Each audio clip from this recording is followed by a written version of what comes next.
Et je reçois Jean-Christophe Roche, CEO et fondateur de Xlearn. Bonjour Jean-Christophe. Bonjour Alexia. Alors justement, on parle aujourd'hui de Big Data dans les ressources humaines. J'aimerais savoir qu'est-ce que Xlearn propose comme solution. Alors Xlearn, on est une plateforme qui va viser à aider les entreprises à mieux gérer les compétences. Et pour ce faire, on va utiliser le Big Data et la déclinaison sous forme d'intelligence artificielle et de traitement des données.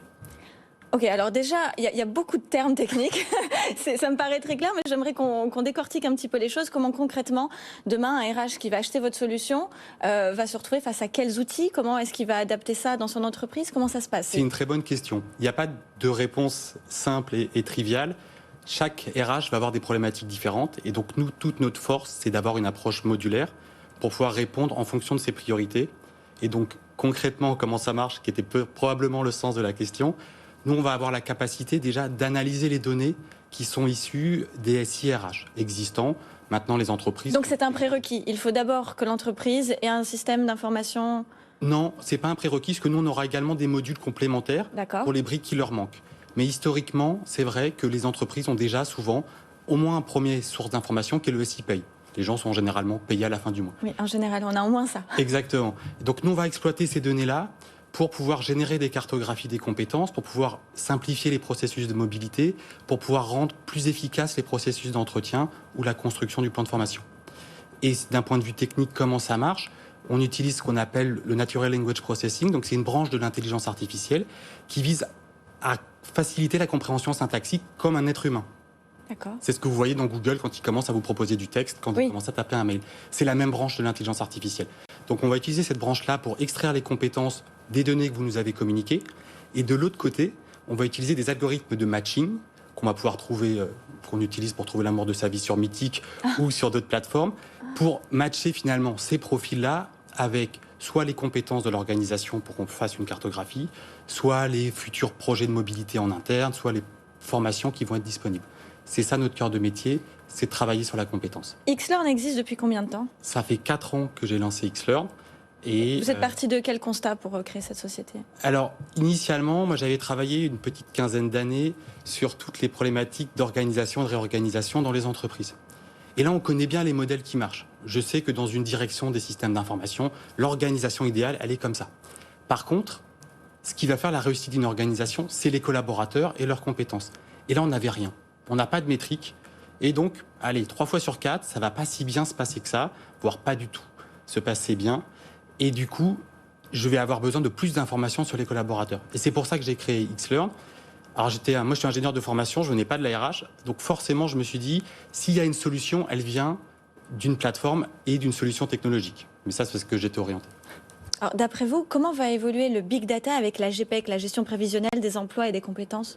Alors, je pense que dans un premier temps, déjà, les entreprises avaient une vision un peu illusoire, pensaient qu'en mettant de l'intelligence artificielle, en claquant des doigts, on allait avoir tous les outils RH qui allaient fonctionner.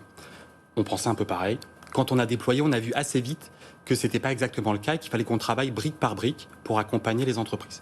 Pourtant, je reste intimement convaincu que dans le futur, avec les progrès technologiques qui sont en train d'être réalisés par les autres branches de l'intelligence artificielle et par également le fait qu'on connaisse mieux les collaborateurs, on va pouvoir vraiment avoir ce bébé qui va éclore avec la capacité de mieux accompagner les collaborateurs. Et c'est indispensable pour les entreprises. Si elles ne le font pas, elles vont rater les virages de leur transformation et elles vont rater le virage du digital, elles vont rater le virage de la voiture autonome ou électrique et elles vont disparaître ou en tout cas réduire leur volume d'activité. Alors la transformation digitale pour les entreprises dont tous les collaborateurs sont dans les bureaux, ça me paraît assez simple ou en tout cas accessible. Mais pour des entreprises, par exemple comme le BTP ou la restauration, où on a beaucoup de collaborateurs qui sont dans le terrain, sur le terrain et qui n'ont pas forcément un téléphone portable ou d'autres outils, comment ça se passe pour eux? Alors c'est une vraie problématique puisqu'il faut quand même les accompagner et développer leurs compétences.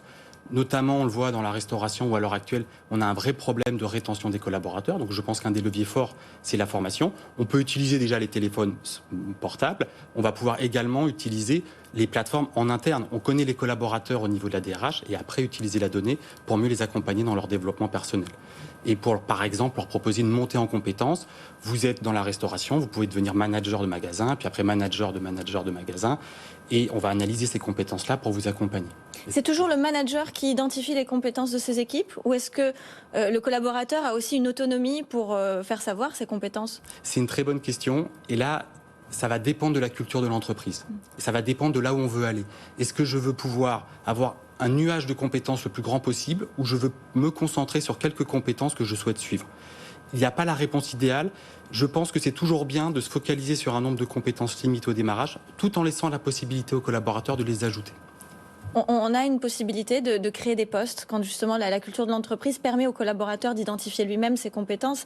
Est-ce qu'on peut imaginer à l'avenir que le big data puisse être ouvert à suggérer des postes complètement différents ou alors que ce soit le salarié qui induit à l'intelligence artificielle des futurs postes qu'il pourrait faire? Mais il faut être ouvert. C'est vrai que c'est la première fois que j'entends cette idée, mais c'est une bonne idée. Quand on voit une cartographie des compétences, de dire l'agrégat qui serait pertinent, ce serait de créer un poste avec ces compétences-là. Et je pense que c'est une très bonne idée. On va le proposer à nos clients. Je retiens, hein, je viendrai chez vous donner quelques idées. Quelles sont les limites que vous voyez rapidement avant de passer à l'avenir, mais quelles limites on a aujourd'hui par rapport au big data? Au big data, ce qui va nous manquer beaucoup, c'est comme les données sur les collaborateurs. Et paradoxalement, quand on regarde le SIRH, il n'y a pas grand-chose. Et quand on lui demande au collaborateur d'aller compléter son profil, on lui envoie un joli mail, il ne va pas se précipiter pour le faire. Donc il faut qu'on trouve des moyens détournés d'avoir de la donnée. D'accord, écoutez, très bien. Merci beaucoup Jean-Christophe Roche, CEO et fondateur de Xlearn. Merci pour cet échange. Merci beaucoup. Et je vous dis à tout de suite pour la vision de l'expert avec Arnaud Mitre, cofondateur de Corp Academy.